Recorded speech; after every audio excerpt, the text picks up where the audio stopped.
I took up a babysitting gig to earn some extra cash. It seemed like an easy job, watch the kids while the parents were out for dinner. But as soon as I arrived, something felt really strange. The husband, he gave me this chilling look, his gaze lingering a bit too long. It sent shivers down my spine. I tried to brush it off, thinking I was just being paranoid. I was a pretty 22-year-old girl, so I'm used to getting looks, but this was a weird look. Anyway, the parents left, and I focused on the kids, trying to distract myself from that uneasy feeling. Everything seemed fine until the husband returned unexpectedly, much earlier than expected. He came in alone, and the atmosphere shifted. He was acting strange, saying weird things that made me uncomfortable. I tried to keep calm, to ignore his odd behavior, but his words, they were seriously unnerving. He kept staring at me, his eyes piercing. I was relieved when he said he was leaving again. He just forgot something, but the sense of unease stuck around. Minutes stretched like hours until the wife finally returned. I was on edge, eager to leave that place. I made a hasty exit, feeling a rush of relief as I stepped out of the house. As I walked away, I glanced back and saw the husband standing at the doorway, still staring at me, that chilling look fixed on his face. I started walking faster, wanting to put distance between me and that house. It felt like something wasn't right, like I'd narrowly escaped from a situation I couldn't quite understand. I kept looking over my shoulder, heart pounding, the hairs on my neck standing on end. It felt like a nightmare, like the husband's gaze had followed me out, lingering in the night. I didn't take any more babysitting jobs after that night. The memory of the husband's unsettling behavior, that chilling stare, it's a feeling I can't forget.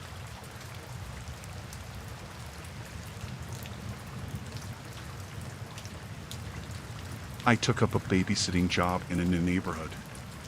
It was a quaint place, but something felt off from the moment I arrived. The house I was babysitting had seemed normal, but the neighbor next door gave me the creeps. He was this middle-aged man, standing in his front garden, watching. I thought nothing more of it and went in to greet the parents. They had two lovely children, and as the sun was still out, we decided to go out to the yard to play. The neighbor was in his back garden, and as the fence was low, I could see him looking at us. Every time I glanced in his direction, he'd be there, just staring, his gaze unsettling and intense. It made my skin crawl, but I tried to ignore it, thinking maybe he was just curious. I went inside and settled the children before making myself a cup of coffee. The kids were asleep, and I settled in. But the neighbor, he was always there, lingering at his window or pottering around his yard, always watching. I closed all the windows hoping to feel a bit better. But the one window that was at the side of the house didn't have a curtain or blinds, and it was in the direction of his side window. As the evening wore on, I started feeling more uneasy. It wasn't just the way he watched, it was something in his demeanor, something threatening and disturbing. I wished the parents had mentioned something about him. I tried to keep calm, reassuring myself that I was just being paranoid. But then, he started making odd gestures, like waving in a strange, exaggerated way whenever he saw me looking. It felt like he was taunting me, playing some twisted game. As the night progressed, I heard noises coming from his house, bumps and thuds that made my heart race. I couldn't shake off the feeling that something wasn't right, that there was more to this neighbor than met the eye. I decided to check on the kids more frequently, feeling a growing sense of dread. And that's when I saw him again from the kids' window, standing at the fence that separated our properties, staring directly at me.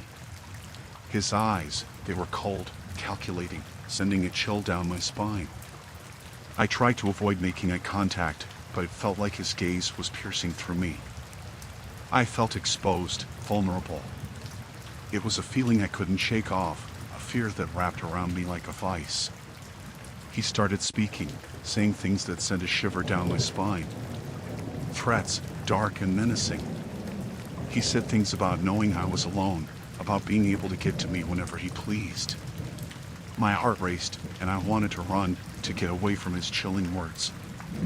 I tried to brush it off, to convince myself that he was just trying to scare me. But there was a coldness in his tone, a certainty that made me doubt my safety. I felt trapped, stranded in a situation that was turning darker by the minute. I wanted to call the parents, to tell them about this neighbor, but fear held me back. What if they didn't believe me? What if things escalated while they were away? I kept an eye on the kids, locked all the doors, and made sure everything was secure. But the neighbor, he kept lurking, his presence suffocating, his words echoing in my mind. Just as I was on the edge of panic, the parents returned home.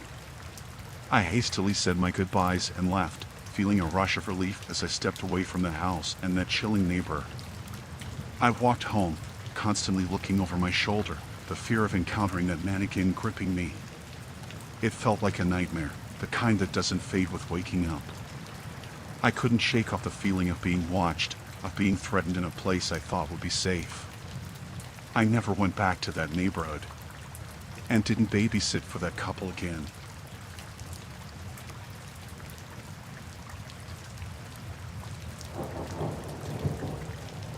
I took a babysitting job for a family in a quiet neighborhood. The kids were sweet, and everything seemed normal until that fateful night. As I was putting the children to bed, I heard a noise downstairs. I thought it might be one of the parents returning early, but when I went to check, I saw something chilling, an unfamiliar figure lurking in the shadows of the living room. My heart pounded, fear coursing through me. I tried to remain calm, thinking maybe it was just a mistake, someone lost or confused. But the way they stood there, motionless, sent shivers down my spine. I didn't know what to do. The kids were upstairs, and my priority was to keep them safe. I contemplated calling the police, but I didn't want to alarm the children. I mustered up the courage to confront the intruder, hoping they would leave without incident. I cautiously approached, my heart racing with each step. As I got closer, the figure turned towards me, and I saw their eyes glint in the darkness. They didn't say a word, just stared at me with an unsettling intensity. It felt like they were sizing me up, studying my every move. I tried to reason with them, asking who they were and what they were doing there. But they remained silent, their presence menacing and chilling. I knew I had to act fast. I rushed back upstairs to check on the children, my mind racing with thoughts of keeping them safe. They were still sleeping, unaware of the danger lurking downstairs. I locked the bedroom door, hoping it would buy me some time. But I couldn't shake off the fear of the intruder making their way up. I searched for anything I could use to defend the kids and myself. I found a heavy lamp, gripping it tightly, ready to protect the children at all costs. Minutes felt like hours as I listened for any sign of the intruder. The silence was deafening, the tension unbearable. Suddenly, I heard footsteps approaching the staircase. My heart leaped into my throat. I braced myself, ready to face whatever was coming. The doorknob jiggled, and my pulse raced with terror. I pressed myself against the door, holding the lamp tightly, preparing to fight. But then, the footsteps retreated. I heard the front door creak open and close. The intruder had left, and a wave of relief washed over me. I called the police immediately, explaining what had happened. They arrived quickly and searched the house, but the intruder was long gone. The parents returned home to find the chaos, and I explained everything. They were horrified, grateful that I and the kids were safe. That night was a nightmare I couldn't forget. The feeling of helplessness, the fear of protecting innocent children, it was a chilling experience that stayed with me for a long time.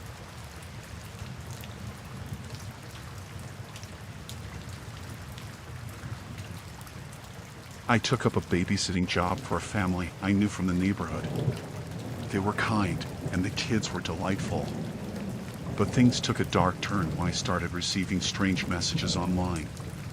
At first, it was just a few odd comments on my social media posts, cryptic messages that made no sense. I brushed them off, thinking they were from some random troll.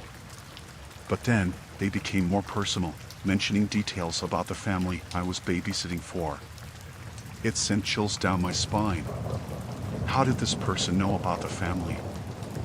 I felt a growing sense of unease, like someone was watching my every move. The messages escalated, turning threatening and sinister. They mentioned specifics about the house, about the children's routines, things only someone close to the family could know. It felt like a violation of privacy, a breach of trust. I tried to trace the messages, to figure out who was behind them, but they were always sent from anonymous accounts. I felt trapped, isolated, not knowing who to trust. The parents were unaware of the situation, and I didn't want to alarm them. But the fear was eating away at me, making each moment at that house feel like a nightmare. I became hyper-aware of my surroundings, constantly checking over my shoulder, feeling like someone was watching me from afar. It made my skin crawl, this constant feeling of being stalked. I tried to keep a brave face, to act normal for the sake of the kids. But inside, I was terrified. I didn't know if the threat was just online or if someone was lurking outside the house, watching my every move. The messages grew more specific, mentioning my daily routine, places I frequented, even hinting at when I was alone. It felt like this person was always one step ahead, anticipating my actions. I started doubting everyone, neighbors, passers-by, even the family I was sitting for.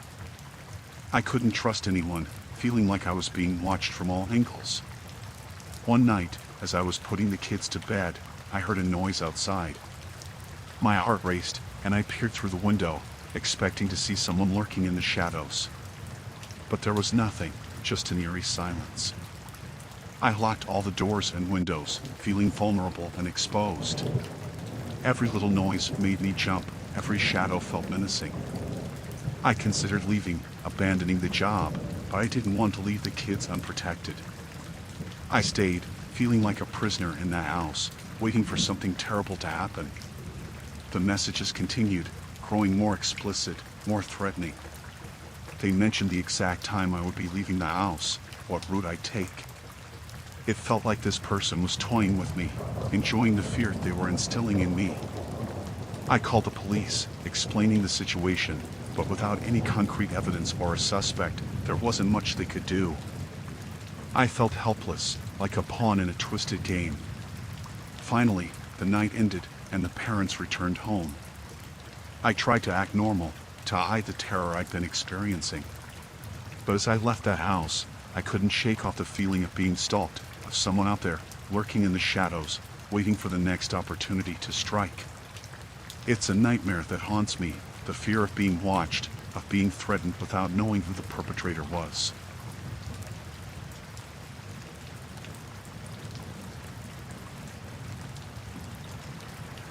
I took a babysitting job for a wealthy family, thinking it'd be an easy way to make some extra money. The house was grand, but something about it felt imposing, as if its walls held untold stories. The man of the house had made his fortune in the textile industry, and the air in the house carried an aura of opulence mixed with an unsettling tension. The kids were in bed, and I was in the living room, flipping through a magazine when I heard a loud crash, followed by voices shouting. Fear gripped me as I realized the sounds were coming from inside the house. Armed individuals burst in, their faces obscured by masks. They were shouting demands, asking for something the family didn't possess. I was frozen, my heart pounding in my chest.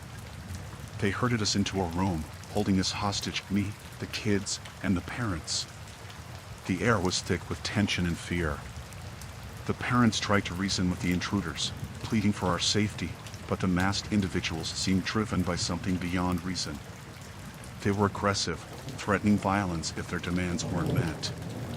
The parents insisted they didn't have what the intruders were looking for, but the armed individuals didn't believe them. I felt powerless, helpless, as if the walls of the room were closing in on us. The children were terrified, clinging to their parents, and I tried my best to keep them calm, to reassure them that everything would be okay. But deep down, I was terrified too. The desperation in the intruders' voices, their menacing demeanor, it was clear they were willing to do anything to get what they wanted. Hours dragged by, the tension in the room escalating with each passing moment. I could hear the kids whimpering softly, their fear palpable. The intruders grew impatient, their threats turning more severe. They demanded immediate compliance or else they would take drastic measures. I felt a surge of fear, knowing that our lives were hanging by a thread. The parents were frantic, trying to negotiate, but it seemed futile. The intruders were unrelenting. Suddenly, a commotion outside drew the intruders' attention. There were sirens, flashing lights, a police presence outside the house. The intruders panicked, realizing they were surrounded. In the chaos, they grabbed what they could and fled, leaving us shaken and terrified. The sound of their hurried footsteps fading away felt like a lifeline. The police arrived and secured the house. They questioned us, and the parents explained that they didn't possess what the intruders were demanding. It seemed like a case of mistaken identity or a botched robbery. As the police conducted their investigation, I couldn't shake off the feeling of terror. The memory of those masked individuals, their aggression, the fear of not knowing if they'd return, it lingered like a nightmare. We were fortunate to come out physically unharmed, but the psychological trauma stayed with us. It was a night of terror, a stark reminder of the vulnerability that comes with simply being in the wrong place at the wrong time. The safety and security I took for granted shattered within those few hours, leaving behind a haunting experience I wish I could forget.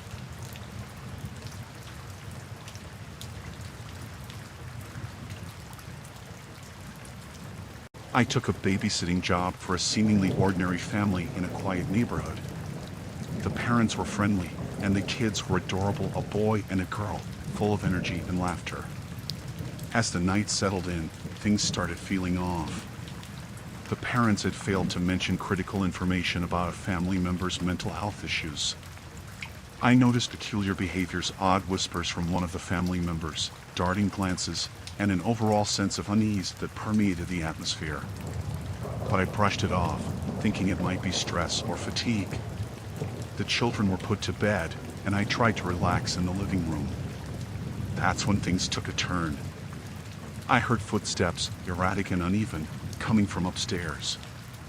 I froze, my heart racing as the sound drew closer. It felt wrong, unnatural. I hesitated, unsure of what to do. The parents hadn't warned me about any potential disturbances or the possibility of someone acting unpredictably. Then, a figure appeared at the top of the staircase, a family member with a history of mental health struggles. Their eyes held a vacant, distant look, sending a chill down my spine. They mumbled incomprehensible words, their movements disjointed and unsettling. I felt a wave of fear wash over me as I realized I was alone with them. I tried to remain calm, to communicate with them, but their words were nonsensical, their actions erratic and unpredictable.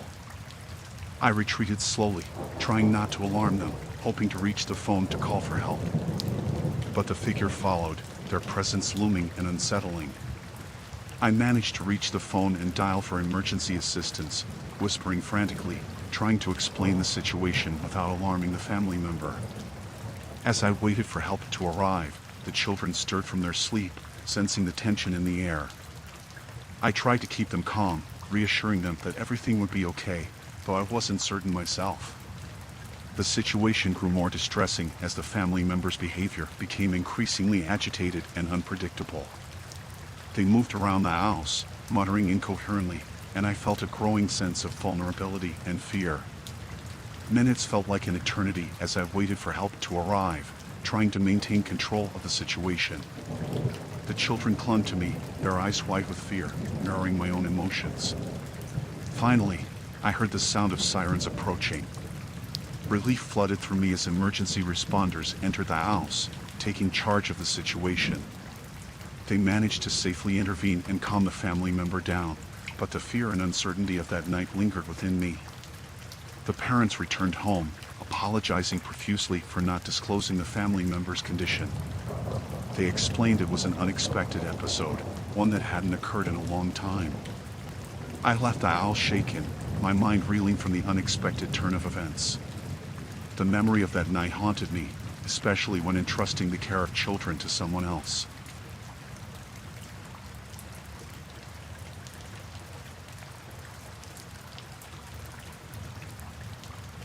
I got this babysitting gig through a friend. Nice family, new in town. The couple seemed cool, but I guess you never really know. Their little girl, Sarah, she was sweet. A bit shy at first, but we hit it off eventually. It was a regular evening. We played some games, watched cartoons, and before I knew it, it was bedtime for Sarah. Tucked her in, read a story, and she was out like a light. I settled down on the couch, flipping through some magazines, waiting for the parents to get back. The mom texted me saying she got called into work. The dad was coming home early. Figured they'd be back soon. But then the dad arrived, looking all serious. He said the wife was in a hurry, so they kissed goodbye at the door. But then, out of nowhere, he tried to kiss me too. It felt so wrong. I pushed him away, but it happened so fast. I was freaked out, but didn't want to make a scene. As soon as he left, I decided to call it quits and head home. But then, a few days later, I got this message. It was from the dad. He said he had footage of us kissing. I didn't even know there were cameras in the house. He threatened to expose it if I didn't do what he wanted. I was scared. I didn't want anyone to see that. So, I met him, hoping to sort it out. But the demands, they were insane. Money, secrets, things I couldn't give. He got angrier each time we met. Threatened to ruin my life. I was trapped. I started noticing weird things after that. Like someone following me. Shadows in the corner of my eye. Breathing on the other end of the line when I picked up the phone. I thought I was going crazy. Couldn't sleep, couldn't eat, just constant fear. One night, I saw something in my room. A shape in the darkness, like a person, but not quite. I froze, couldn't move, couldn't scream. It was like time stood still. Then, it vanished. But I couldn't shake off that feeling of being watched. I went to the police, but they couldn't do much without evidence. And I had none. The dad, he knew how to keep it hidden. I felt so alone, like nobody could help me. Even my friends started to doubt me. They thought I was imagining things. Then, the messages started again. He knew where I was, what I was doing. It was like he was everywhere. I couldn't escape. The fear consumed me, every waking moment filled with dread. I was drowning in it. I tried to confront him, to reason, to beg. But he was relentless, like a monster hiding in plain sight. He enjoyed playing this sick game, toying with my life. I felt like I was on the edge, ready to break. One night, I came home, and the house was eerily silent. No footsteps, no creaks, just this heavy silence that suffocated me. I knew something was off. I searched every room, heart pounding in my chest. And then, in the dim light, I saw it again. The shadow. This time closer, clearer. A figure standing in the hallway. I screamed, but no sound came out. It started moving towards me, slow and deliberate. I couldn't move, my limbs frozen with terror. And then, it stopped. Right in front of me. Its face, if it had one, was just a void. Darkness staring back at me. I don't know what happened next. I woke up in the hospital. They said I had a breakdown. But I know what I saw was real. That shadow, that dread, it's still with me. Sometimes, in the dead of night, I feel its presence, lurking, waiting. I don't think I'll ever be free from it.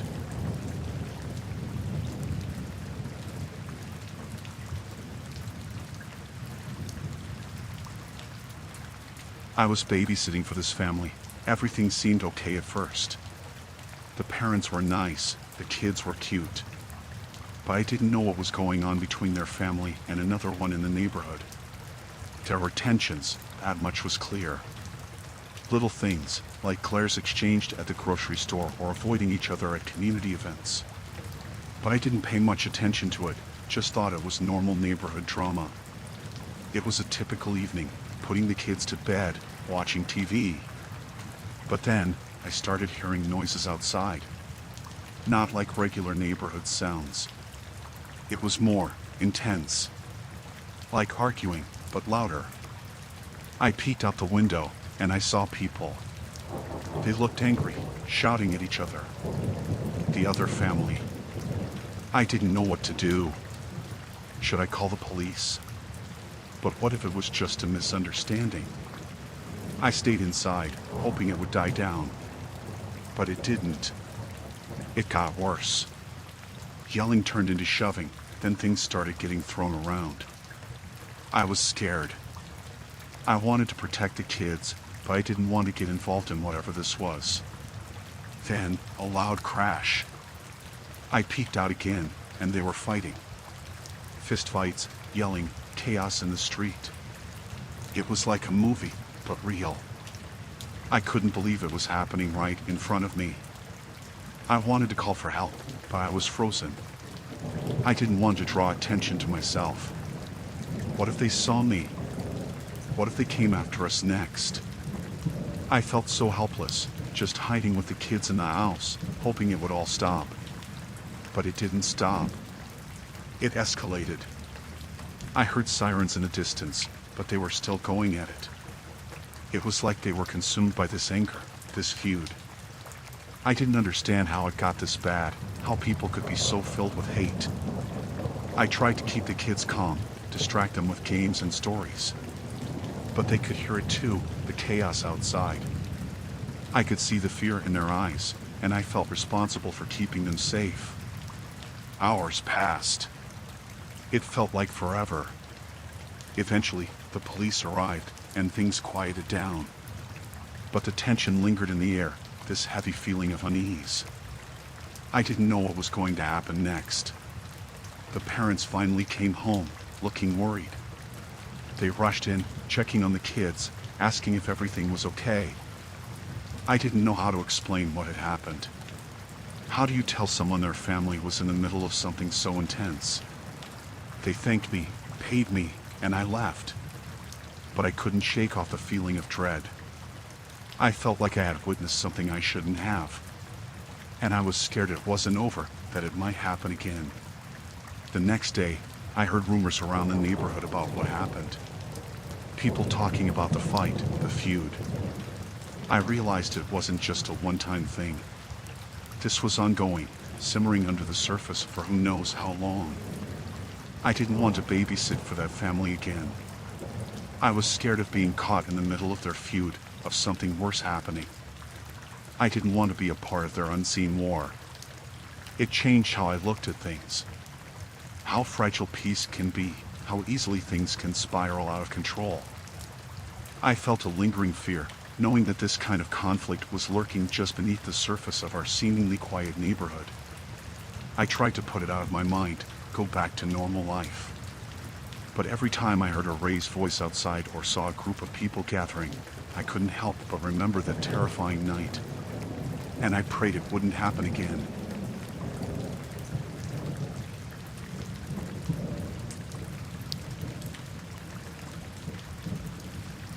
I was babysitting for this family, and they had some tradespeople working on their house. The parents said they'd be home late, so it was just me and the kids. At first, everything seemed normal. The workers were fixing stuff, doing their thing. But then, I started noticing things. Little things that didn't sit right. The workers, they acted weird. Whispering to each other, glancing around like they were hiding something. I tried to ignore it, focus on taking care of the kids, but my gut was telling me something was off. One of the workers, he kept going into rooms he didn't need to be in. I caught him once, just standing in the hallway, looking around all suspicious-like. When he saw me, he acted all casual, like he was just checking things. But I knew better. I thought maybe I was overreacting. Maybe they were just doing their job weirdly. But then, I found a door. A door that was always locked, but that day it was slightly ajar. I peeked in, and it was like a storage room. But there were boxes, stacked high, and something felt wrong about them. I heard voices from downstairs, the workers chatting. I quickly shut the door, feeling this cold sweat. I didn't want to get caught snooping around. But those boxes, they bothered me. I felt like I needed to know what was inside. The kids were in bed, asleep, so I tiptoed back downstairs. The workers were in the kitchen, talking quietly. I crept closer, trying to listen in. They were discussing some kind of plan, something about making sure everything was ready. I couldn't make out all the details, but it sounded serious.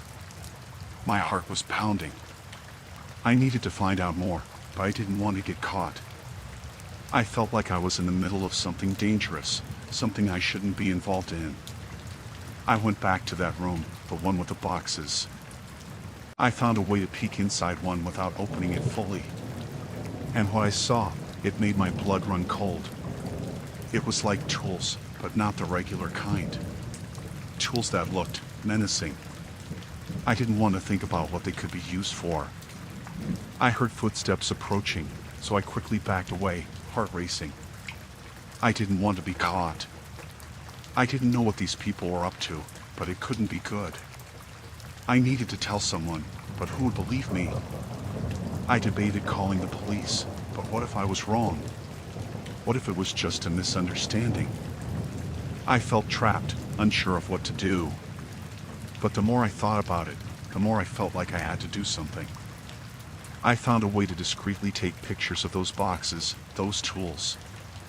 I knew it wasn't much, but it was evidence. I needed to show someone, to prove that I wasn't imagining things.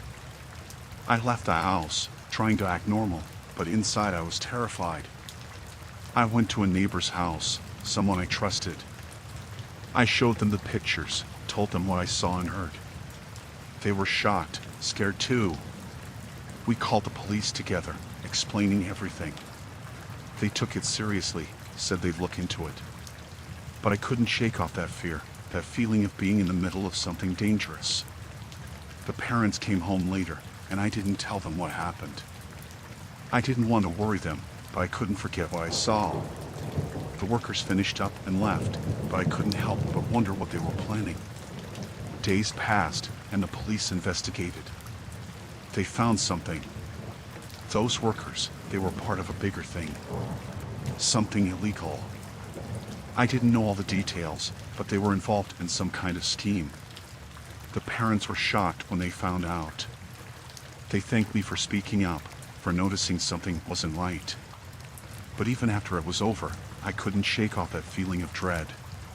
That moment when I realized I was in the middle of something sinister, something that could have turned out so much worse. It haunted me, that fear of the unknown and what could have happened if I hadn't acted.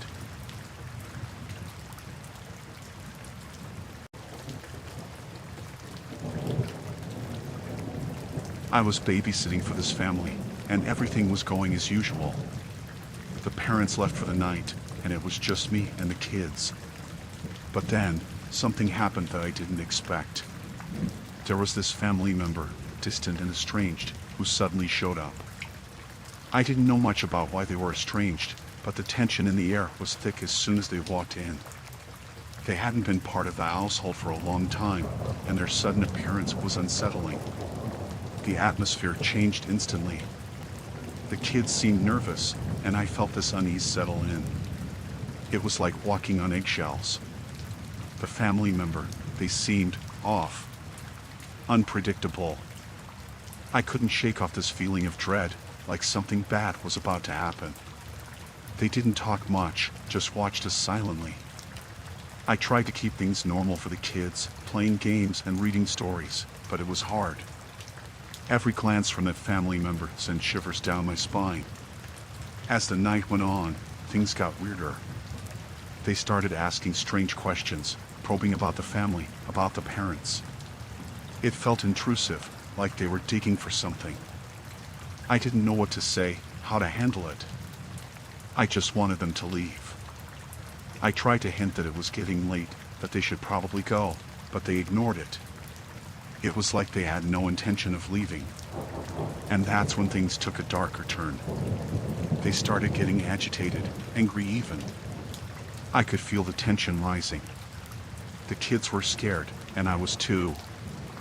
I didn't know what this family member was capable of, what they might do. The argument escalated, voices getting louder. I wanted to call the parents, the police, anyone who could help, but I didn't want to leave the kids alone with this person. I felt trapped, like there was no way out. Then, they started yelling about things from the past, things that had torn the family apart. It was like a wound was being ripped open, and I was caught in the middle of it. I didn't want to hear any of it, but I couldn't leave the kids alone. I tried to calm things down, to reason with them, but it was like talking to a wall. They were consumed by this anger, this bitterness. I was scared they'd do something, lose control. The kids were crying, and I felt this panic rising in me. I didn't know how to protect them, how to get out of this situation. I just wanted it to stop. Finally, they stormed out, leaving us shaken and scared. I didn't know if they'd come back, what they might do. I locked the doors, called the parents immediately. They rushed back home, worried and shocked. I told them everything about the family member showing up, the argument, the fear. They were grateful I handled it, but I could see the worry in their eyes. They hadn't expected this person to return, and it rattled them too. After that night, I couldn't shake off that feeling of dread. That family member, their sudden reappearance, it stirred up something unsettling. I didn't know what might happen next, if they'd come back or if this was just the start of something worse.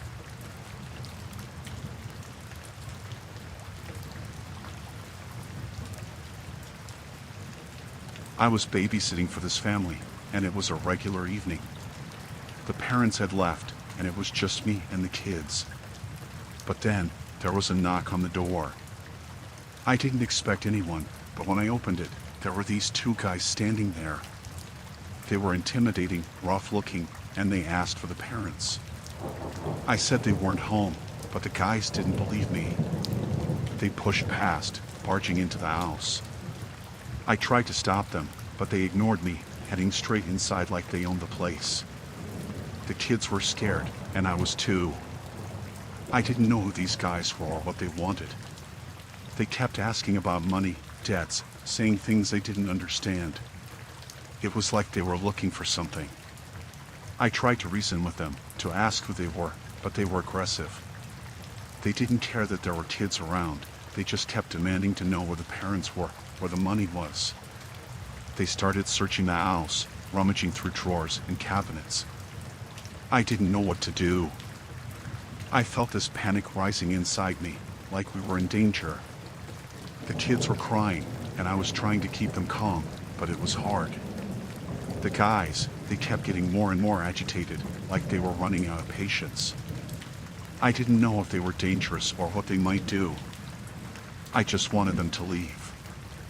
I tried calling the parents, but they didn't pick up. I felt this sinking feeling in my chest, like we were all alone in this mess. I didn't want to involve the police, didn't want things to escalate, but I didn't know what other choice I had.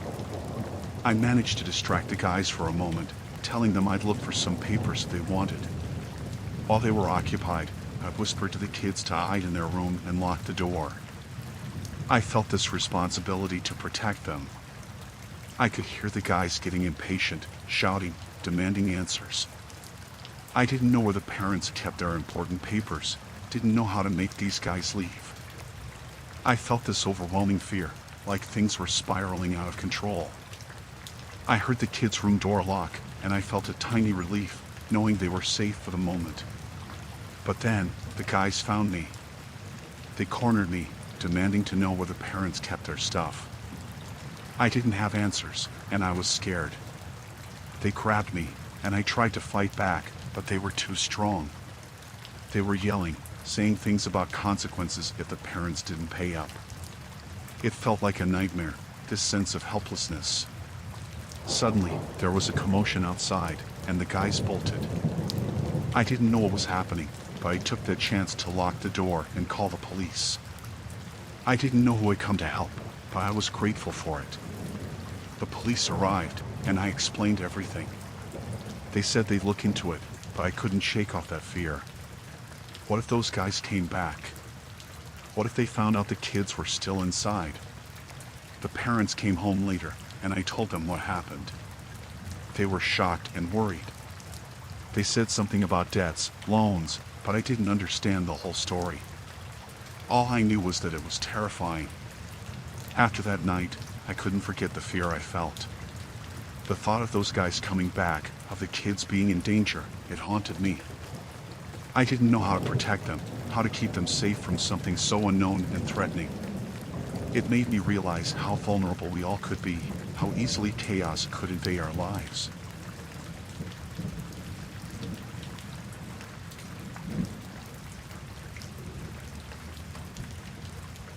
I was babysitting for this family, just like any other night. The parents left, and it was me looking after the kids. But then, there was a call. It was the family member's ex-partner. They hadn't been around for a long time, and nobody expected them to resurface like this. They sounded agitated, angry even. They wanted to talk to the family member, but they weren't here. I told them that, but they didn't listen. They said they were coming over anyway. I felt this knot in my stomach, this sense of impending trouble. I didn't know much about this ex-partner, just bits and pieces from what I'd heard. But it was enough to know they were trouble. There were stories about fights, arguments, and things that had gone wrong between them and the family member. The kids were watching TV, unaware of what was happening. I tried to act normal, but I felt this tension building up inside me. I didn't want anything to happen to the kids, didn't want them to get caught up in this mess. When the doorbell rang, my heart skipped a beat. I opened the door, and there they were, looking angry and unstable. They pushed past me, marching inside like they owned the place. I tried to stay calm, to reason with them, but they were on edge. They kept asking about the family member, demanding to know where they were. I said they weren't home, but that just seemed to make them angrier. They started shouting, making threats, and I felt this fear creeping in. I tried calling the parents, but they didn't answer. It felt like we were all alone in this situation. I didn't know what to do, how to handle this person who seemed so unpredictable and angry. The kids sensed something was wrong, and they looked scared. I tried to keep them occupied, away from this person, but it was hard. They were adamant about finding the family member, about settling things. I tried to reason with them again, to tell them to leave, but it was like talking to a wall. They were fixated on finding the family member, on causing trouble. I didn't want the kids to be in the middle of this, but I didn't know how to protect them. The ex-partner started searching the house, rummaging through drawers and cabinets. I felt this panic rising in me, this sense of helplessness. I didn't want anything to happen to the kids, didn't want this situation to spiral out of control. They kept getting more and more agitated, yelling and making threats. I didn't know if they were capable of hurting anyone, but I didn't want to find out. I felt this overwhelming fear, like we were all in danger. I tried calling the police, but they arrived just as the ex-partner was leaving. They took my statement, but I felt this lingering fear. What if they came back? What if they found out where the family member was? The parents came home later, and I told them what happened. They were shocked and worried. They said something about a troubled history with the ex-partner, about restraining orders, but I didn't know the whole story. All I knew was that it was terrifying.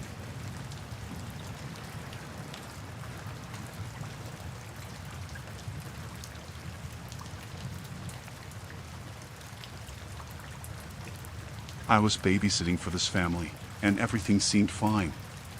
The parents had left, and it was just me and the kids. But then, something strange happened with their pet, a dog. It was usually friendly, but that night, it acted different.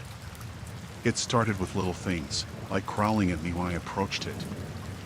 I thought maybe it was just having a bad day or something. But then, it got worse. It started snapping at the kids, which was so unlike it.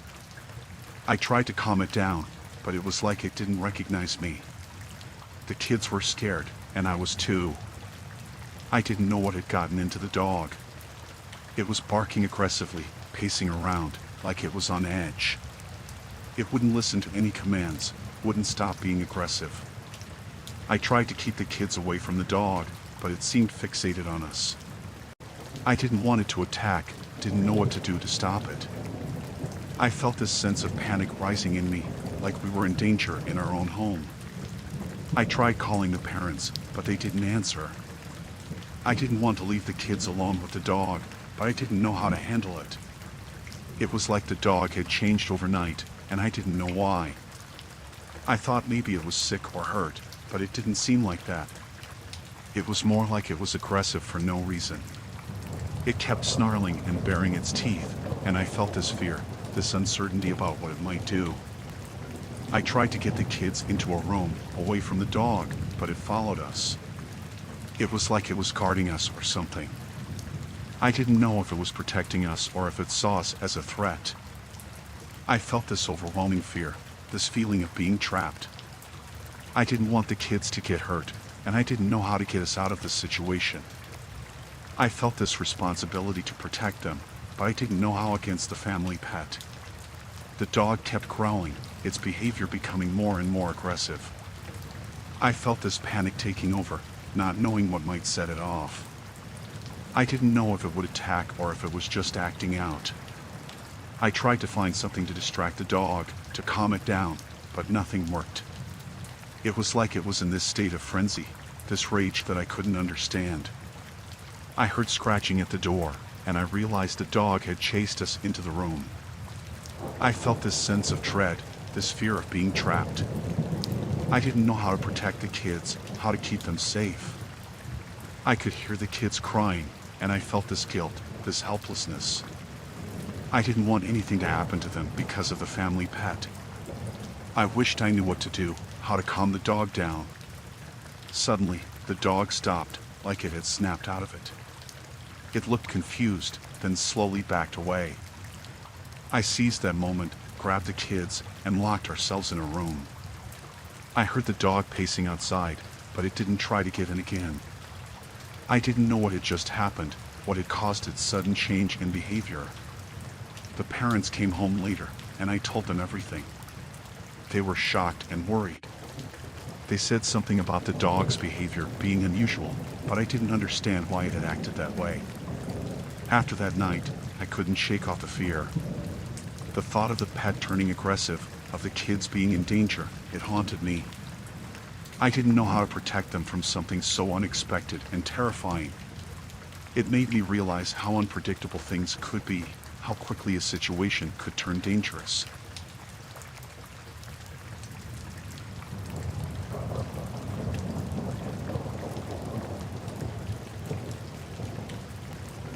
I was babysitting for this family, and everything seemed fine. The parents had left for a night out, and I was looking after the kids. It was all normal until there was a knock on the door. I wasn't expecting anyone, but I went to see who it was. There were these two strangers at the door, asking if someone else lived here. They seemed off, their faces hidden under hoods. I said it was just me and the kids, but they looked at each other like they didn't believe me. They kept asking to come inside, saying they had the wrong address. But something about their tone, their insistence, made me uneasy. I tried to politely say no, but they just stood there, not leaving. I felt this fear creeping in, this sense of danger. I didn't know who these people were or what they wanted. They looked like they didn't belong in our neighborhood, and I didn't want them near the kids. I tried to close the door, but one of them put their foot in to stop it. They started getting pushy, saying they needed to come inside to check something. I didn't buy it, but I didn't know what to do. I called the parents, but they didn't answer. It felt like we were alone in this situation. I didn't want to let these strangers in, didn't trust them, but I didn't want to provoke them either. I tried to keep calm, to think of a way out, but my heart was pounding. The kids were watching, scared, and I felt this responsibility to protect them, to keep them safe from these strangers. The strangers kept getting more insistent, their voices getting louder. I could see the fear in the kids' eyes, and it made me even more anxious. I didn't want to let them in, didn't want anything to happen to us. I tried to sound confident, to tell them to leave, but they didn't listen. It was like they were waiting for something, for a chance to get inside. I felt this overwhelming sense of danger, like something terrible was about to happen. Then, there was a noise from the backyard, like someone trying to open a window. I felt this surge of panic, realizing there might be more of them. I didn't know what to do, didn't know if we were in danger from multiple sides. I told the kids to hide in a room and lock the door. I felt this urgency, this need to protect them at all costs. I wished I knew how to handle this, how to keep them safe. I grabbed a phone and dialed 911, telling them there were strangers trying to get into the house. I felt this sense of desperation, hoping the police would come soon, before something terrible happened. I heard the strangers trying to force the door open, and I was terrified. I didn't know if they were armed, if they were going to hurt us. I felt this overwhelming fear, this sense of helplessness. Suddenly, there were sirens outside, and I felt this wave of relief. The police were here. I heard shouting and then footsteps running away. I didn't know what had just happened, but I felt this immense gratitude that the police had arrived in time. The parents came home later, and I told them everything. They were shocked and worried. They said something about suspicious people in the area, but I didn't understand why they'd come here. After that night, I couldn't shake off the fear. The thought of those strangers trying to get inside, of the danger we were in, it haunted me. I didn't know who they were or what they wanted, but it made me realize how vulnerable we all could be, how easily danger could knock at our door.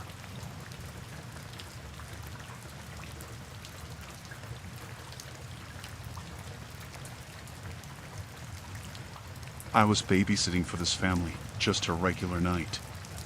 The parents had hired me recently because their old babysitter had left abruptly. They didn't say much about why she left, but I didn't think much of it at the time. But that night, something changed. I was playing with the kids when I heard a knock at the door. I opened it, and there she was, the former babysitter. She looked angry, her eyes burning with this intensity that made me uncomfortable. She demanded to come inside, but I hesitated. She barged in without waiting for my answer, and the atmosphere changed instantly. It was like this heavy tension filled the room. I didn't know what she wanted or why she was here, but something felt wrong. She started accusing me of taking her job, saying I had no right to be there. I tried to explain that the parents hired me, but she wouldn't listen. Her words were harsh, filled with resentment and anger. The kids were scared, and I was too. I didn't know this woman, but the way she looked at us made my skin crawl. I felt this fear creeping in, this sense of danger that I couldn't shake off. She started acting erratic, pacing around, getting more agitated. I tried to calm her down, to reason with her, but it was like talking to a wall. She was fixated on something, on blaming me for something that wasn't my fault. I tried calling the parents, but they didn't pick up. It felt like we were alone in this, and I didn't know what to do. I didn't want things to escalate, but I didn't know how to handle her. She started making threats, saying she would make us pay for taking her job. Her voice was filled with this venom that sent shivers down my spine. I felt this overwhelming sense of dread, this fear of what she might do. She started searching the house, rummaging through drawers, looking for something. I didn't know what she was looking for, but I felt this panic rising in me. I didn't want her to find anything, didn't want her to hurt us. I tried to keep the kids away from her, to protect them, but she seemed determined. I felt this responsibility to keep them safe, but I didn't know how against this unpredictable woman. She was acting more and more erratic, and I was scared she might hurt us. I felt this surge of adrenaline, this need to get us out of there. But I didn't know if I could, if she'd let us go. I managed to get the kids into a room, locked the door, and called the police. I felt this relief that they were on their way, but also this fear of what might happen before they arrived. I could hear her outside, banging on the door, shouting. I didn't know if she had something with her, if she was capable of doing something worse. I felt this overwhelming fear, this sense of vulnerability. The police arrived, and there was shouting, commotion. I didn't know what was happening, but I heard her being taken away. I felt this mix of relief and fear, not knowing what might have happened if the police hadn't arrived. The parents came home later, and I told them everything. They were shocked and worried. They said something about the former babysitter having issues, but I didn't understand why she had targeted us. After that night, I couldn't shake off the fear. The thought of her coming back, of the danger she posed, it haunted me. I didn't know how to protect the kids, how to shield them from someone so unpredictable and threatening.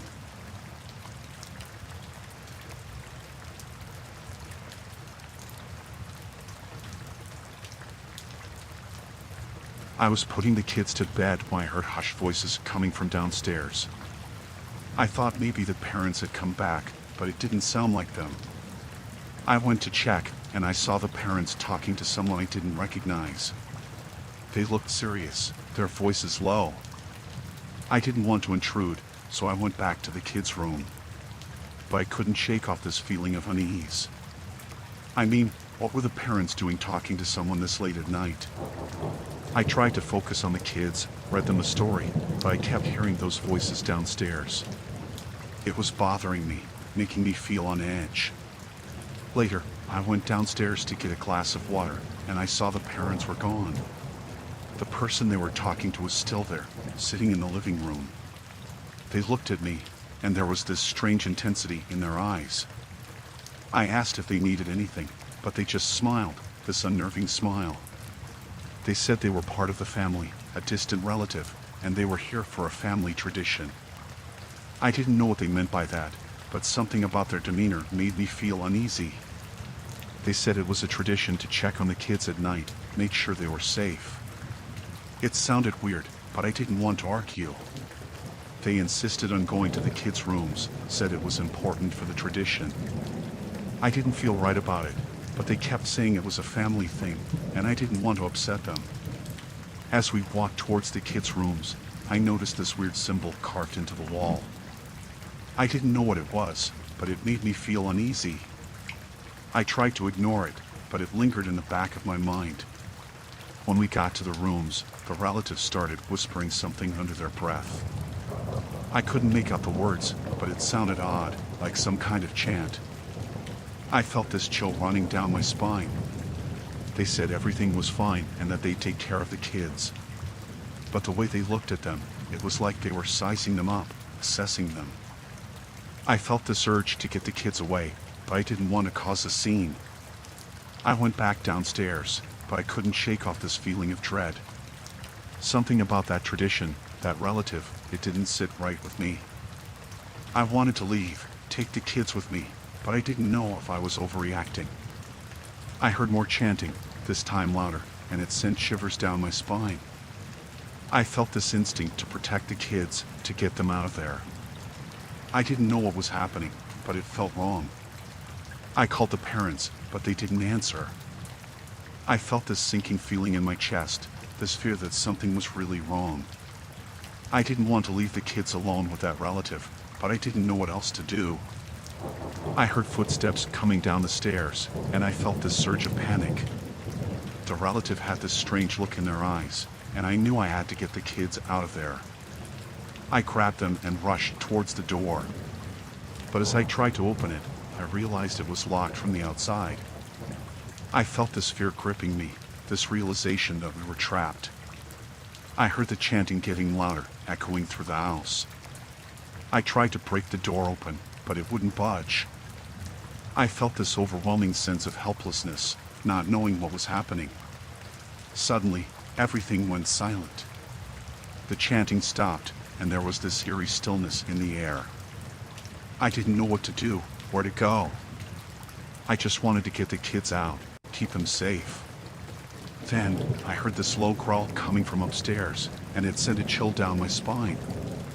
I didn't want to know what it was, but I knew we had to get out of there fast. I managed to break a window and get the kids out. We ran as fast as we could, not looking back. I didn't know what had just happened, but I knew it was something terrifying. I called the police, told them everything. They arrived at the house, but by then, that relative was gone. I felt this sense of relief that we were safe, but the fear lingered. The parents came home later, and I told them what happened. They looked shocked, said something about a family tradition that was supposed to protect the kids. But I didn't understand how that could be protecting them. It felt like something out of a nightmare.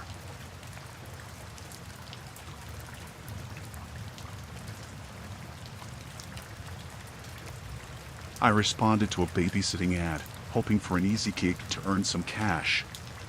The family seemed nice enough when I arrived, polite, welcoming. But as the night progressed, I stumbled upon something that chilled me to the bone. The parents had mentioned they needed a sitter because their youngest child had night terrors. They seemed anxious, almost secretive about it. I didn't think much of it initially, thinking it was a common issue with kids. The children were sweet, obedient, and I tucked them into bed without any trouble. But as the night wore on, things started feeling strange. The house had this eerie quietness, a heaviness in the air that I couldn't quite place. I wandered around, trying to find something to distract myself. That's when I stumbled upon a locked door. It piqued my curiosity. I hadn't seen that door before. I tried to shake it off, but something about it nagged at me. I asked the parents about it earlier, but they brushed it off, saying it was just an old storage room. But their response, it felt rehearsed, like they were hiding something. As the night deepened, I heard whispers, faint but unmistakable. I followed the sound and found myself in front of that locked door again. The whispers seemed to be coming from behind it, muffled and eerie. I felt a chill run down my spine, but my curiosity got the better of me. I jiggled the doorknob, hoping it would budge, but it was firmly locked.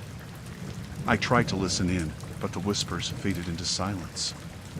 I tried to shrug it off, to focus on my job. But the house, it felt different now, like it was hiding secrets in its walls. I couldn't shake off the feeling that something wasn't right. As I passed the parents' room, I noticed a photo on their nightstand, a picture of them with 3 children. But I'd only seen 2 kids earlier. It didn't make sense. I tried to rationalize it, thinking maybe the 3rd child was away. But then, I overheard a conversation between the parents. They mentioned a 3rd child, a son who had passed away. They spoke in hushed tones, their words carrying a weight of sorrow and guilt. The pieces started coming together, the locked room, the whispers, the missing child. I felt a knot form in my stomach, a sense of dread settling in. I didn't know what to make of it, but it felt deeply unsettling. I checked on the kids, feeling an overwhelming need to protect them. But then, I heard footsteps, coming from that direction, the locked door. My heart raced, and I froze, unsure of what to do. I wanted to leave, to run away from whatever was behind that door. But something drew me closer, a need to uncover the truth. I approached cautiously, the floorboards creaking beneath my feet. And then, a sound of faint sobbing, a child's voice. My blood ran cold. I pressed my ear against the door, trying to make out the words. It was a boy, whispering for help, pleading to be let out. I wanted to unlock the door, to rescue him, but fear paralyzed me. What if it wasn't real? What if it was some trick? I didn't know what to believe, but the sobbing, it felt too real to ignore. I couldn't stay there any longer. I made up an excuse, saying I had an emergency and needed to leave. The parents seemed startled, almost alarmed, but I didn't wait for their response. I hurried out, feeling the weight of that house lift off my shoulders. As I walked away, I couldn't shake off the feeling of guilt. What if there was a child trapped behind that door, seeking help? But what if it was something more sinister, something I couldn't understand? I never went back to that house. The memory of the whispers, the locked door, the hidden history. It's a chilling reminder of how some secrets are better left undiscovered. It's a night I wish I could forget, but its haunting echoes linger in my mind.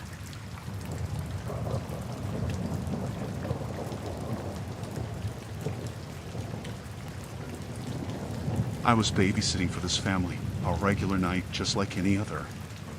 The parents had left for a dinner party, and it was me and the kids at home. Everything was fine until I heard a noise coming from downstairs. I thought maybe it was just the house settling, but then I heard it again. It sounded like footsteps, but I knew it wasn't the kids because they were asleep. I felt this knot forming in my stomach, this sense of unease. I went downstairs to check, hoping it was nothing, but then I saw them. There were these people, strangers, standing in the living room. They looked at me, and I froze. I didn't know who they were or how they got in. I wanted to scream, to run, but fear held me in place. They looked at me with these cold, empty eyes, and I felt this surge of terror. I didn't know what they wanted, didn't know why they were there. I tried to ask them who they were, what they were doing, but they didn't say anything. They just stood there, staring at me. I felt this overwhelming sense of danger, like I had walked into a nightmare. I wanted to run upstairs, grab the kids, but I was scared they might follow me. I didn't know if they were armed or what they might do. I just wanted to keep the kids safe, but I felt helpless. I tried to stay calm, to think of a way out, but my heart was pounding. I didn't know if I should try to reason with them or find a way to escape. I just knew I had to protect the kids. I thought about calling the police, but I didn't want to make any sudden moves. I didn't know if they would react badly, if it would put the kids in more danger. I felt this desperation, this need to get us out of there. One of them started moving towards me, slowly. I felt this fear gripping me, this sense of impending danger. I didn't know if I should fight or try to reason with them.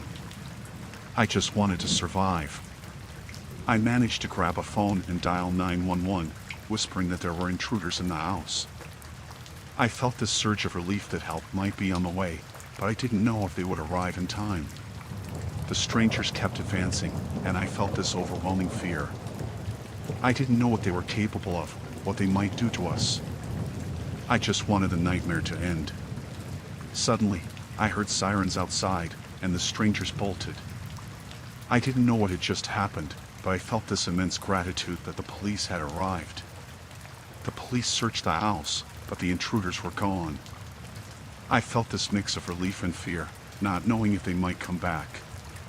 The parents arrived home later, and I told them what happened. They were shocked and worried, saying they didn't know who those people were. They said they'd install better security, but it didn't erase the fear I felt.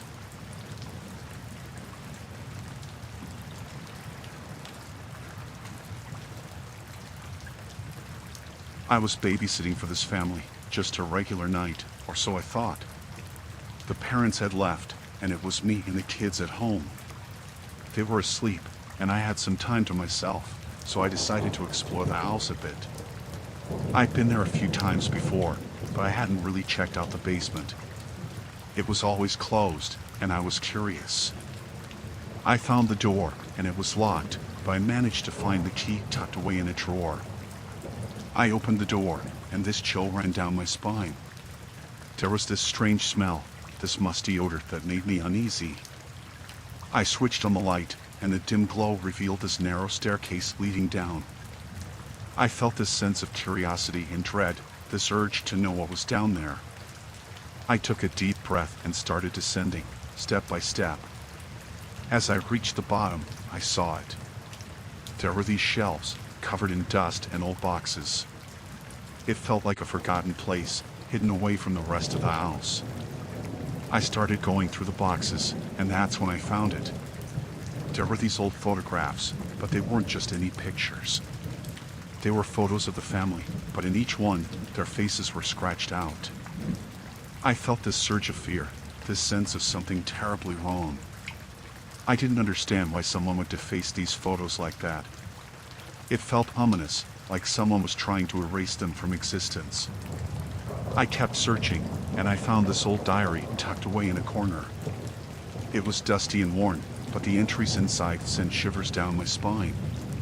It talked about strange rituals, about sacrifices made in the basement, and about a dark family secret. I didn't want to believe it, but the more I read, the more terrified I became. It felt like I had stumbled upon something sinister, something that should have stayed hidden. I heard a noise upstairs, and it startled me. I quickly closed the diary and put everything back where I found it. I felt this overwhelming need to get out of there, to escape that dreadful place. I closed the basement door, but I couldn't shake off the fear. I didn't know what to do with what I had discovered. I wanted to tell the parents, to warn them, but I didn't want to seem nosy or make them think I was imagining things. I tried to push the thoughts away, to focus on taking care of the kids. But every noise made me jump, every shadow felt like it was watching me. I couldn't shake off this feeling of dread. Later that night, as I was putting the kids to bed, I heard something again. It was this faint chanting, this eerie sound that seemed to be coming from below. I felt this panic rising in me. I tried to tell myself it was just my imagination, but the fear was overpowering. I didn't want to go near the basement again, but I felt this pull, this need to know what was happening. I mustered up the courage and went to check, and the door was open. I didn't remember leaving it that way. I felt this icy coldness in the air, this oppressive feeling that made it hard to breathe. I switched on the light, and the basement was empty. But I could still hear the chanting, this haunting sound that seemed to echo in my mind. I didn't know if I was hallucinating or if something was really happening. I rushed back upstairs, locked the basement door, and tried to call the parents. But the line was dead. I felt this overwhelming fear, this sense of being trapped. I went to check on the kids, and that's when I heard footsteps coming up the stairs. I felt this terror gripping me, this sense of imminent danger. I didn't know what to do, where to hide. The footsteps stopped right outside the kids' room, and I heard this whispering, this chilling voice. I didn't dare move, didn't dare breathe. I just prayed that whatever it was, it would go away. Suddenly, everything went silent. I didn't know if it was over or if something worse was about to happen. I felt this overwhelming dread, this feeling of helplessness. I heard a creaking noise, and I peeked out. The basement door was open again. I felt this urge to run, to escape, but I couldn't leave the kids behind. I mustered all my courage and went to close the door, but I saw something inside. There was this figure, shadowy and indistinct, standing in the darkness. I felt this terror paralyzing me, this sense of facing something beyond my comprehension. I slammed the door shut, locked it, and ran to the kids' room. I grabbed them and rushed outside, not looking back. I didn't know what I had seen, but I knew we had to get away. I called the police from a neighbor's house, told them everything. They arrived at the house, but they didn't find anyone or anything in the basement. I felt this mix of relief and fear, not knowing if it was really over. The parents arrived home later, and I told them what happened. They looked shocked, but they didn't say much. I didn't know if they believed me or if they thought I was making it up.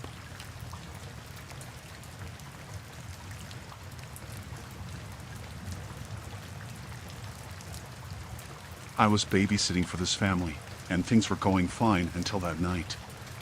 The parents had mentioned some issues with the neighbors over the property line, but I didn't think much of it until it became a nightmare. It was getting late, and I heard this commotion outside. I went to check, and there were the neighbors, arguing with the parents about the property line. It seemed tense, like something was about to explode. The parents left in a hurry due to an emergency, and the neighbors lingered, shooting angry glares our way. I felt this tension building up, this sense that things were about to take a dark turn. I tried to keep the kids occupied, but the argument outside was getting louder. I heard shouting, threats being thrown around. It felt like a storm brewing, and I didn't know how to protect the kids from it. The neighbors were yelling about the property line, saying something about our house being on their land. It sounded serious, but I didn't understand why it had to escalate like this. I tried to call the parents, but they were unreachable. I felt this sense of being alone in a dangerous situation. I didn't know what to do, how to handle angry neighbors who seemed ready to snap. I heard a loud bang on the door, and I felt this surge of fear. The kids were scared, and so was I. I didn't know if the neighbors were going to do something rash. I tried to reason with them, to explain that the parents weren't here, that we should sort this out calmly. But they seemed beyond reason, fueled by anger and frustration. They demanded to come inside, saying they wanted to see the property lines for themselves. I felt this overwhelming sense of danger, this fear that letting them in might make things worse. I refused, but they started getting aggressive, banging on the door, yelling threats. I felt this panic rising in me, this need to protect the kids. I didn't know what these neighbors were capable of. I told the kids to hide in a room and lock the door, just in case. I didn't want them caught up in whatever was about to happen. I felt this responsibility to keep them safe, to shield them from this chaos. I heard a window shatter, and my heart sank. They were trying to force their way in. I felt this surge of adrenaline, this fight or flight response kicking in. I called the police, telling them what was happening. I felt this desperation, this need for help to arrive soon. I didn't know if we could hold out until they got here. The neighbors managed to break the door open, and I felt this terror gripping me. I tried to keep calm, to talk them down, but they were beyond reason. They looked wild, fueled by anger and aggression. I felt this overwhelming fear, this sense of helplessness. They started moving towards me, and I didn't know what they were planning to do. I just wanted the nightmare to end. The kids were screaming, and I was trying to shield them. I didn't know if the police were on their way or if we were on our own. Suddenly, there were sirens outside, and the neighbors bolted. I felt this wave of relief, but the fear lingered. I didn't know if they'd come back, if this was really over. The police arrived and took statements. They said the neighbors had left, but they'd keep an eye on things. I felt this mix of relief and anxiety, not knowing if it was truly safe. The parents came home later, and I told them what happened. They were shocked and worried, saying they'd sort things out. But the fear of those neighbors, of that confrontation, it lingered. I didn't know if we'd ever feel safe in our own home again.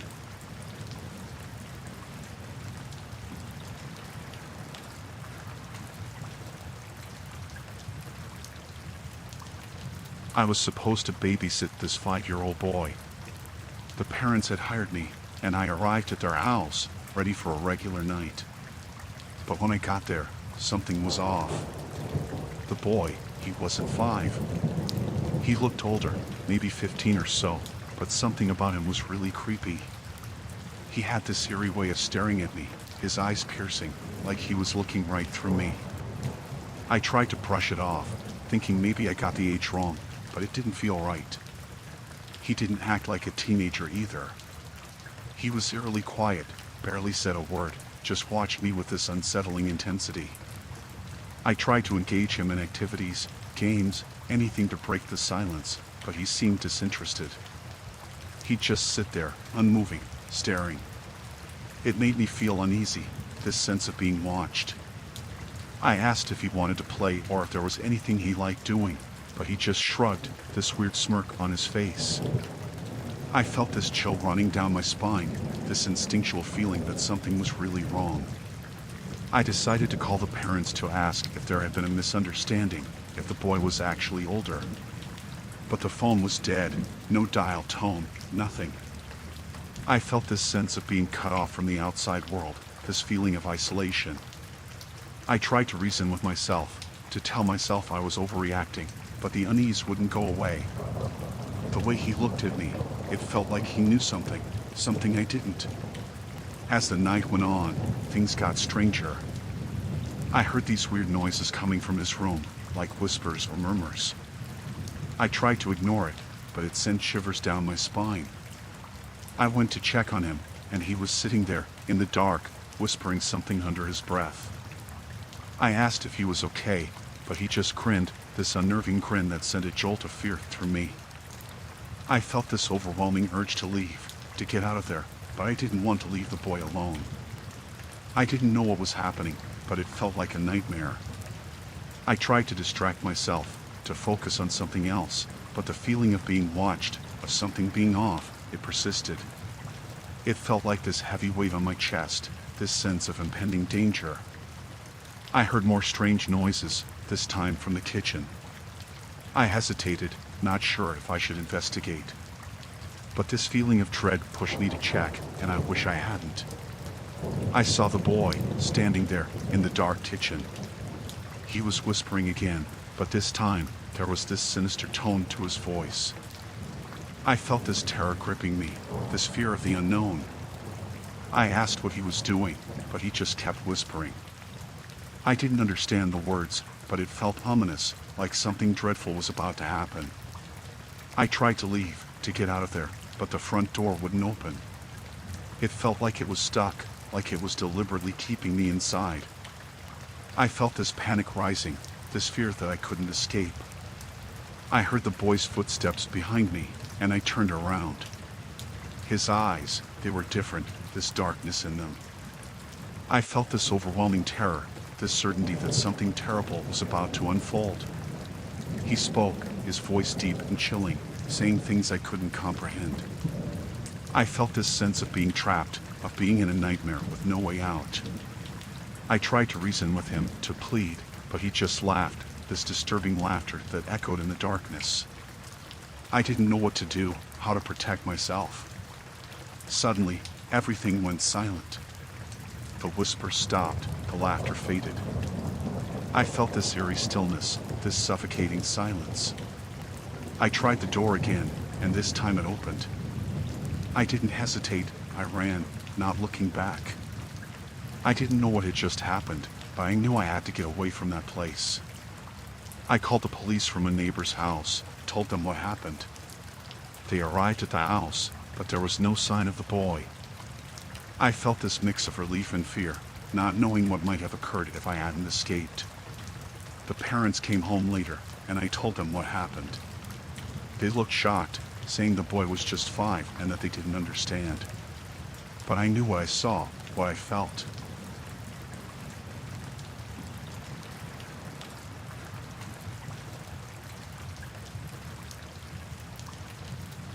It was a rainy night, and after putting the kids to bed, I settled down to watch a movie. Everything seemed normal until there was a knock on the door. I wasn't expecting anyone, especially not on a stormy night like that. When I opened the door, there was this man, drenched from the rain, claiming he was lost and needed to use the phone. He looked harmless, so I let him in, trying to be helpful. I offered to call for help, but he insisted on using the phone himself. I felt this sense of unease, but I didn't want to be rude or distrustful. I showed him to the phone and went back to the living room, trying to focus on the movie. As time passed, he didn't come back. I started feeling this creeping anxiety, wondering what was taking him so long. I tried to convince myself that maybe he was having trouble making the call, but something felt off. I got up to check on him, but as I reached the hallway, I saw him standing there, not using the phone. He was just staring at the family pictures on the wall. It made me feel this jolt of fear, this sense of intrusion. I asked if he needed any help, trying to hide my discomfort. But he didn't respond. He just kept staring at those pictures, this eerie silence hanging in the air. I felt this instinct to get him out of the house, to make sure the kids were safe. But before I could say anything else, he turned to me, this unsettling grin on his face. It sent shivers down my spine. He said something about admiring the family, about how lucky they were to have a babysitter like me. It felt like he knew more than he should, like he wasn't just a lost stranger seeking help. I felt this urge to get away, but I didn't want to provoke him. I tried to maintain a calm facade, to steer him towards the door without causing a scene. But he just stood there, blocking the way. I asked him politely to leave, but he didn't budge. Instead, He started talking about how much he admired the house, how he loved to live in a place like this. It sounded innocent, but there was something sinister in his tone. I felt this growing fear, this realization that I might be in danger. I didn't know what he was capable of, and the kids were asleep upstairs, oblivious to the situation. I tried to think of a way out, to signal for help without alarming him. But he kept talking, this unsettling monologue about the family, the house, and it made my skin crawl. I glanced towards the door, trying to find an opportunity to make a move. But as I looked back, he was closer, too close for comfort. I felt this surge of panic, this fear of being trapped. I tried to back away, to create some distance, but he kept advancing. He said something about not wanting to leave, about how comfortable he felt in the house. It sounded like a threat disguised as a statement. I felt this desperation, this need to protect the kids. I tried to reason with him, to convince him to leave peacefully. But he just laughed, this chilling laughter that made my blood run cold. I didn't know what to do, how to get him out. The phone was too far, and I didn't want to turn my back on him. I felt this sense of being completely vulnerable, completely at his mercy. I tried to grab something, anything, to defend myself. But before I could, there was a loud banging on the door. It was the police, responding to a call I had made earlier. The man froze, and in that moment, I felt this rush of relief. The police entered, and I told them everything. They took the man away, and I felt this overwhelming mix of fear and gratitude. The parents came home later, and I told them what happened. They were shocked and thankful, but I couldn't erase the terrifying encounter from my mind.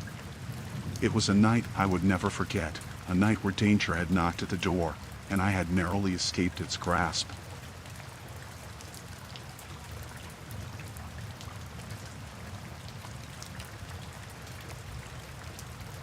I was babysitting for this family, just a regular night looking after two teenage boys while their parents were out for a date night. Everything seemed normal until one of the boys started acting strange. As the evening went on, one of the boys, let's call him Jake, seemed restless. He started pacing around, looking anxious. I asked if everything was okay, but he seemed hesitant to talk at first. Then, out of the blue, Jake started saying something that sent shivers down my spine. He confessed that he had done something terrible, something he couldn't take back. I felt this chill run through me, this sinking feeling in the pit of my stomach.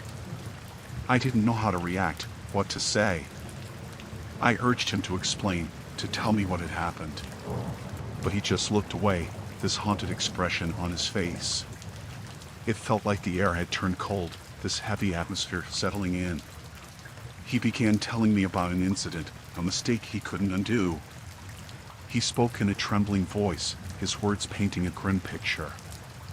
I felt this growing fear, this sense of being trapped in a nightmare. He described an accident, something that had gone terribly wrong. It felt surreal, like I was in a movie scene. But the fear in his eyes was real, and it sent shivers down my spine. I tried to comprehend the gravity of what he was saying. I felt this overwhelming mix of disbelief and horror. I wanted to help, to understand, but I didn't know what to do. Jake was trembling, his voice quivering as he spoke. He said it was an accident, something that spiraled out of control. But the details he revealed, they were bone-chilling. I felt this urge to leave, to get away from the situation. But I couldn't abandon Jake, couldn't turn my back on someone in distress. Yet, I didn't know how to handle this revelation. He begged me not to tell anyone, saying it was a mistake, that he didn't mean for it to happen. I felt this sense of being pulled into something ominous, something beyond my control. I tried to calm him down, to reassure him that we'd figure something out. But the weight of his confession lingered in the air, this cloud of fear hanging over us. I didn't know what to believe, what to do next. I wanted to help, to find a solution, but this feeling of dread wouldn't leave me. I felt this overwhelming responsibility, this fear of being involved in something dangerous. I wanted to call for help, but I didn't want to worsen the situation for Jake.